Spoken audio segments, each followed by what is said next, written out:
Hello दोस्तों, जय भोलेनाथ, जय यमुना माता। मेरा नाम है अशोक सिंह और आप देख रहे हैं वॉन्डरिंग अशोका। दोस्तों, इस वीडियो में मैं आपको बताऊंगा कि आप बजट में यमुनोत्री धाम की यात्रा कैसे कर सकते हैं, कहाँ ठहरना होता है, कहाँ से बसेस लेनी होती है, खाने का क्या रेट है, ठहरने का क्या रेट है, जो भी चीज़ें होंगी वो सारी मैं आपको इस वीडियो में बताने वाला हूँ। और सिर्फ 1500 रुपये में या इससे भी कम में आप यमुनोत्री धाम की यात्रा आराम से बड़ी आसानी से कर सकते हैं। इस वीडियो में टोटल जानकारी आपको मिलने वाली है, बसेस के बारे में, रहने के बारे में, खाने के बारे में, हर चीज़ के बारे में इस वीडियो में A to Z हर जानकारी आपको मिलेगी। यमुनोत्री धाम का जो रूट है उसके बारे में भी आपको पूरी डिटेल से इस वीडियो में बताऊंगा। आप बिलीव नहीं करेंगे कि सिर्फ 1500 रुपये में आप आराम से यमुनोत्री धाम की यात्रा कर सकते हैं और वापस भी आ सकते हैं। मैंने जून के पीक महीने में, यानी कि जब सीज़न रहता है चार धाम यात्रा का, उस महीने में यात्रा की थी और मेरे लगभग 1390 रुपये लगे थे। सो वीडियो को लास्ट तक ज़रूर देखिएगा ताकि आप भी बजट में ट्रैवलिंग कर सकें।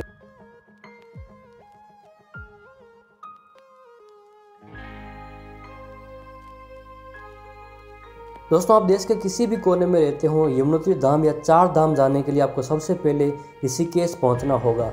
देश का पूरा एरिया ऋषिकेश से रेलवे नेटवर्क से पूरी तरह से अच्छी तरह से कनेक्टेड है। वैसे अब स्टेशन उतरने के बाद में हमने टैक्सी ली है जानकी झूले के लिए। लगभग 20-30 रुपये में आपको यहाँ से जानकी झूले की टैक्सी मिल जाएगी। अब राम झूला भी जा सकते हैं, एक बार रेस्ट कर लीजिए, उसके बाद में आगे की यात्रा कर सकते हैं। गीता भवन में 3 नंबर पर यहाँ पर भोजन करने के लिए आए हैं और थाली लेकर अपनी बारी का इंतज़ार कर रहे हैं। और लगभग 50 रुपये शुल्क लगता है यहाँ पर और भरपेट भोजन है, तो यहाँ पर भोजन आप कर सकते हैं। अभी गंगा में स्नान कर लिया है। स्नान करने के बाद में अभी बरकोट के लिए बस पकड़ेंगे। कल मैंने इंक्वायरी की थी क्योंकि यहाँ से और ऋषिकेश से और हरिद्वार से कोई बस बरकोट के लिए नहीं मिल रही है। आगे हम जाने वाले हैं यमुनोत्री धाम। सबसे पहले चार धाम का पहला पड़ाव होगा यमुनोत्री। यमुनोत्री जाने के लिए आपको सबसे पहले बरकोट की बस पकड़नी होती है, हरिद्वार से, ऋषिकेश से या देहरादून से। तो हम लोग ऋषिकेश से अभी देहरादून जाएंगे। देहरादून से हम लोग लगभग 12 बजे, 12:30 बजे बता रहे हैं कि दोपहर में बस है। तो वहाँ से बरकोट के लिए बस पकड़ेंगे। बरकोट से हम देखते हैं कब तक पहुँचते हैं। लगभग शाम को 6-7 बजे बरकोट पहुँचेंगे, ऐसा आइडिया है। तो वहाँ पर पहुँचने के बाद में वहाँ पर स्टे करेंगे और उसके बाद में जब भी बस होगी आगे जानकी तट्टी तक के लिए, वहाँ के लिए बस लेंगे। जानकी तट्टी से हमें करनी है ट्रैकिंग यमुनोत्री के लिए। ऋषिकेश के गीता भवन से बस स्टैंड लगभग 3-4 किलोमीटर दूर है। हमने टैक्सी ली और बस स्टैंड पहुँचे और देहरादून के लिए बस पकड़ी। देहरादून के लिए फेयर 95 रुपीज़ है, 45 किलोमीटर का। ऋषिकेश और हरिद्वार से देहरादून के लिए बसेस आपको रेगुलर मिल जाएंगी। तो दोस्तों पहुँच चुके हैं देहरादून। देहरादून बस स्टैंड पर हैं अभी। पेट पूजा करने के बाद में हम निकल पड़ी बरकोट के लिए। बरकोट के लिए आप ध्यान रखें कि आपको बसेस देहरादून रेलवे स्टेशन के पास वाले बस स्टैंड से ही मिलेंगी। उत्तराखंड में काफ़ी लिमिटेड रोडवेज बसेस चलती है, तो ध्यान रखें कि टाइम पर पहुंच जाएं। तो दोस्तों देहरादून से बरकोट के लिए बस में बैठ चुके हैं। लगभग 126 किलोमीटर है और लगभग यहाँ पर किराया लगभग 305 रुपये हमारा लगा, लगभग 125 किलोमीटर का। दोस्तों, एक्चुअली उत्तराखंड की राजधानी देहरादून प्लेन एरिया में है, लेकिन जैसे ही आप देहरादून से बाहर निकलेंगे हिमालय की पर्वत श्रृंखलाएं शुरू हो जाएंगी। हिमालय के इस खूबसूरत सफ़र के दौरान आपको रास्ते में कई शानदार ऊंचे ऊंचे झरने दिखाई देंगे और लोग झरनों का सत्यानाश करते और प्रदूषण फैलाते भी दिखाई देंगे। आधे सफ़र के बाद फॉर्चुनेटली मुझे ड्राइवर के केबिन में जगह मिल गई और मैं ये सीन शूट कर पाया। देहरादून से बरकोट वाले रास्ते में इतने शानदार सीन थे, इतने शानदार नज़ारे थे कि मेरे पास शब्द नहीं है भाई साहब। पहाड़ों के घुमावदार रास्ते इतनी ज़्यादा रिस्की और ख़तरनाक है कि हर कोई यहाँ पर गाड़ी चला ही नहीं सकता। दोस्तों इस वक्त हम लोग पहुँचे हैं डामटी गाँव में और यहाँ से बरकोट लगभग 40 किलोमीटर है। यहाँ पर हमने स्टॉप लिया है थोड़ा आराम रेस्ट करने के लिए, खाने पीने के लिए, लंच करने के लिए। सो रजिस्ट्रेशन का प्रिंट आउट निकाल लिया है क्योंकि आगे काम आएगा, आगे स्कैन करेंगे, उसके बिना एंट्री नहीं है। और नमस्ते भाई साहब, क्या नाम है आपका? खजान सिंह चौहान। दोस्तों बरकोट पहुँच चुके हैं, यहाँ पर रूम बुक ले लिया है, अपने भाई हैं। क्या नाम है आपका? लक्की भाई। लक्की भाई का यहाँ पर डोरमेंट्री है, यहाँ पर हमने रूम ले लिया है। आप कभी भी आओ बरकोट की साइड तो यहाँ पर आप रोड के ऊपर ही, आपको क्या नाम है? Khatri guest house. Khatri guest house नाम से गेस्ट हाउस है ये भाई साहब। रूम हमने लिया है, मतलब डोरमेंट्री टाइप है। यहाँ पर सिंगल गद्दे लगे हुए हैं बढ़िया, लगभग 200 में 250 में आपको यहाँ पर। अभी सीजनल टाइम है तो सीज़न में आपको यही रेट होगी। बाकी जो ऑफ सीज़न होगा तब ये 50 रुपये में, 100 रुपये में आपको मिल जाते हैं। ये नज़ारा गेस्ट हाउस के नीचे का, ये रोड सीधी जाती है यमुनोत्री की तरफ, सॉरी जानकी चट्टी की तरफ। सो दोस्तों अगर टाइम की बात करूँ तो लगभग देहरादून से बरकोट आपको 6 से 7 घंटे लग जाएंगे। लगभग 12:30 बजे हम लोग वहाँ से रवाना हुए थे और 7 साढ़े 7 बज चुके हैं।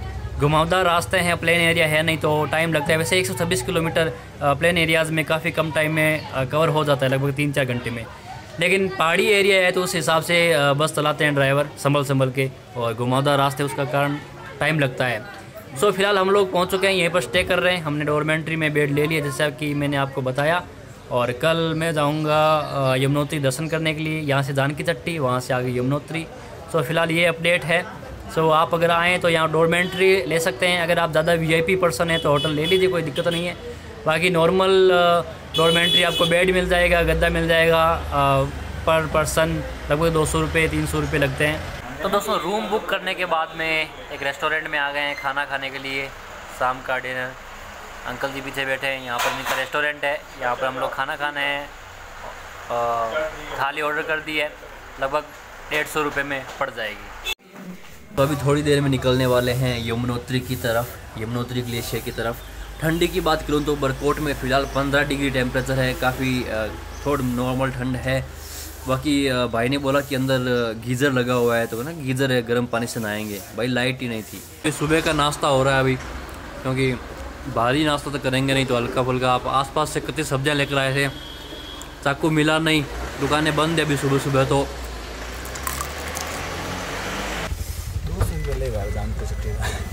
तो बताओ जानकी चट्टी के लिए निकल चुके हैं, यहाँ पर टैक्सी ले ली है और लगभग 200 रुपये किराया बोल रहे हैं। ये अभी फ़िलहाल रेट चल रही है ऑन सीज़न में। सो दोस्तों हम निकल चुके हैं जानकी चट्टी के लिए। बरकोट से जानकी चट्टी लगभग 45 किलोमीटर दूर है और वहाँ से ही यमुनोत्री की यात्रा शुरू होती है। ये सामने जो नदी दिखाई दे रही है ये है यमुना नदी। हमने होटल से निकलने में काफ़ी देर कर दी थी, लगभग 7:30 बज चुके थे। तब तक जो शेयरिंग टैक्सीज़ थी वो निकल चुकी थी, तो हमने प्राइवेट टैक्सी ली। वैसे शेयरिंग टैक्सी सस्ती पड़ती, लगभग 150 रुपये में शेयरिंग टैक्सी आपको मिल जाती है 45 किलोमीटर के लिए। पर आखिरकार जब कोई शेयरिंग टैक्सी नहीं मिल रही थी तो हमने प्राइवेट टैक्सी कर ली और लगभग 200 रुपये 45 किलोमीटर के लग रहे हैं। हिमालय की शानदार और सुंदर घाटियों की यात्रा करते हुए आखिरकार हमें बर्फ़ के पहाड़ दिखाई देने लग गए। यह है गंगोत्री ग्लेशियर। बरकोट से लगभग 15-20 किलोमीटर के सफ़र के बाद में बर्फ़ के पहाड़ दिखाई देने शुरू हो गए थे। क्या नाम है तेरा? अर्णव।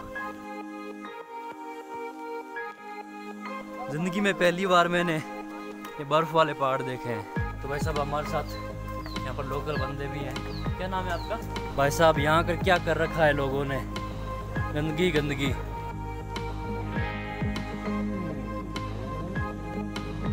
दोस्तों फिलहाल अपडेट ये है कि पहुँच चुके हैं जानकी चट्टी और यहाँ से यात्रा शुरू कर दी है।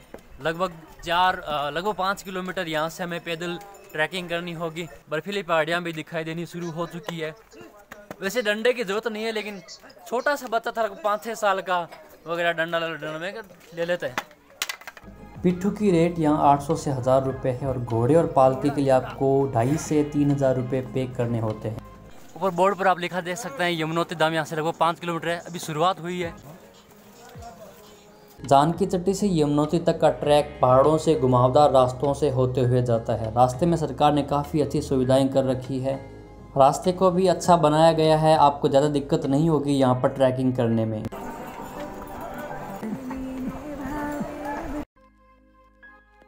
दोस्तों रास्ते में श्री राम जी का मंदिर है, वहाँ पर थोड़ा सा हल्का सा 2 मिनट का स्टे ले रहे हैं।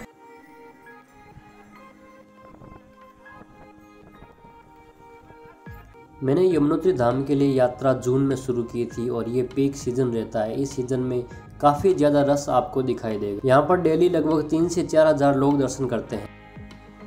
टेम्परेचर अभी चेक किया, लगभग 14-15 डिग्री है, पर फिलहाल इतना फील नहीं हो रहा है। सफ़र करते हुए थकान वगैरह हो जाए तो आप नींबू पानी यहाँ पर पी सकते हैं। वैसे खाने पीने की चीज़ें यहाँ पर काफ़ी महंगी बिकती है।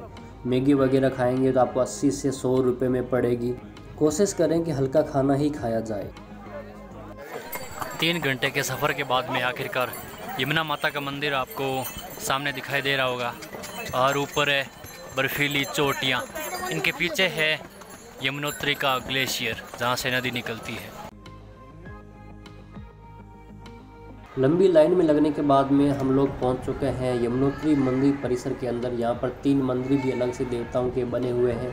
अभी हम लोग एक गर्म कुंड के पास में, यमुनोत्री धाम में एक गर्म कुंड भी मौजूद है। ये पानी ज़मीन के अंदर से आता है। यहाँ पर आप स्नान करने के बाद में यमुनोत्री माता के दर्शन कर सकते हैं। ये चमत्कार की बात है कि चारों तरफ बर्फीली पहाड़ियाँ होने के बावजूद यहाँ पर गर्म पानी आता है। यहाँ पर पानी को ठंडा और गर्म मिलाकर बैलेंस किया जाता है। मैं 1-2 घंटे तक नहाता रहा भाई साहब, निकलने का मन ही नहीं हो रहा था। यहाँ पर आए तो गर्म कुंड में नहाने का पुण्य ज़रूर लें। स्नान के बाद में मैंने मंदिर में दर्शन किए। दोस्तों यमुनोत्री का गर्म कुंड आप देख सकते हैं आप, भाप निकल रही है, एकदम गर्मा गर्म है। कुछ भी डालोगे हाथों हाथ उबल जाएगा, इतना गर्म है। दोस्तों फिलहाल सलाद के रूप में हम लेके आए थे, नाश्ते के रूप में टमाटर। तो गर्म कुंड के अंदर ये टमाटर डाल के देखते हैं कि बोलते हैं या नहीं बोलते हैं। 15 मिनट टमाटर को उबालने के बाद में हमारा बढ़िया नाश्ता हो गया।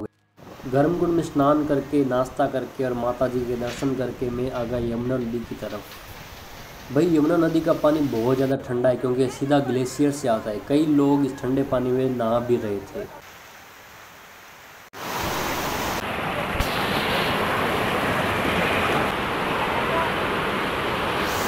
तो दोस्तों दर्शन करने के बाद में वापस नीचे आ रहे थे, लगभग आधा हो गया था, लगभग घंटे भर में हो गया था।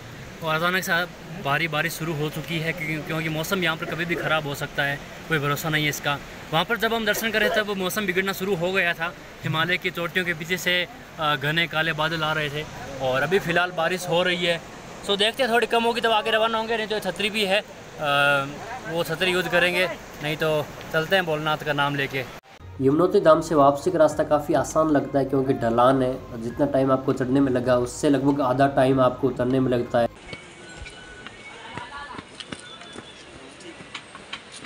तो गाइस गंगोत्री से नीचे आने के बाद में बहुत हालत ख़राब है। तो नीचे आने के बाद जीप तो मिल गई है। तो 150 रुपये पर पर्सन के हिसाब से लिए। और भाई साहब हवा में बैठा हूँ, सीट तो फिलहाल है नहीं। तो ये हालात फिलहाल। Take a look on this, एकदम भेड़ बकरियों की तरह हम सब लोग भरे हुए हैं, हालत ख़राब है। चलो ठीक है, क्योंकि शाम को फिर यहाँ पर वापस जीप बस वगैरह कुछ मिलता नहीं। यहाँ पर रुकते हैं तो यहाँ पर लॉज और का किराया भी ज़्यादा है।